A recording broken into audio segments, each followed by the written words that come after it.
Sarah, even without closing the border, the Trump administration's reassigning of 750 officers away from ports of entry is already having an effect on the legitimate trade and travel between the U.S. and Mexico.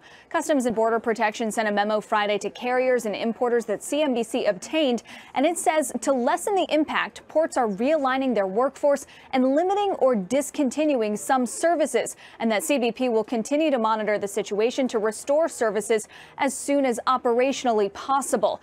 In the meantime, business groups are bracing for a potential slowdown or stoppage of the $1.7 billion of cross-border trade each day. The Fresh Produce Association, the Border Trade Alliance, and the U.S. Chamber of Commerce all warning about the uncertainty and potential disruption to supply chains and rising prices for consumers. The actual cost is unclear until it's known how many of the 330 ports of entry would close and for how long. But one in San Ysidro, California, closed for 5 hours in November, and Democratic Senator and 2020 candidate Kamala Harris tweeted that cost $5 million for just 5 hours. This time, no one knows. The White House is telling trade groups that the president is serious, but the office of Texas Congressman Will Hurd, who represents a third of the border, said they've been told nothing so far.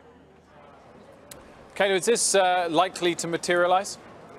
As with everything that President Trump does, there are some critics who say it's nothing but bluster and some supporters who say that he's serious and that it's necessary as a way to force Mexico's hand to help with what they call a humanitarian crisis at the border. Only people inside the president's mind know what he will actually do at the end of the day, and there's just one person who can tell you. Well, so I think that he thinks it's very likely. Our reporting shows that the president definitely wants to do it. Jonathan Swan's reporting shows the president talking about it behind the scenes. Administration officials feel like it's going to be unlikely. They feel like it won't actually come to that. So if it happened, the mechanics of that would be that at the ports of entry on the southern border, it would be closed except to day laborers. Day laborers would still be able to go back and forth. But other than that, it would be closed. Huge disruption and, of course, a huge symbol. Mike, so are we talking about being closed to, for example, like the highways are closed, the trucks that are coming across to make their deliveries? And does that just mean from Mexico into the U.S. or both ways?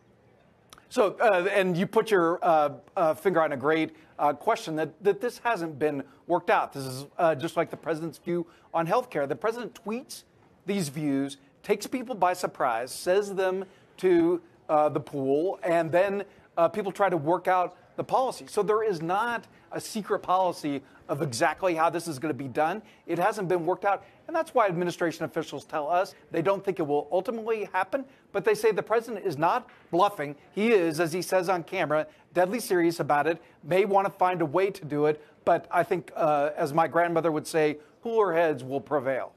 Yeah, there's tons of commerce going back and forth. We're just curious, what, it would be a massive what might follow on from that. So in the meantime, he's been creating a stir, talking about health care, saying that Republicans are going to have a great plan, and pivoting almost immediately after that Mueller report that we mentioned off the top came out to this issue, which a lot of Republicans don't really want him to tackle. The health care stocks this year have been struggling. They don't really know what to make of all of this back and forth, Mike.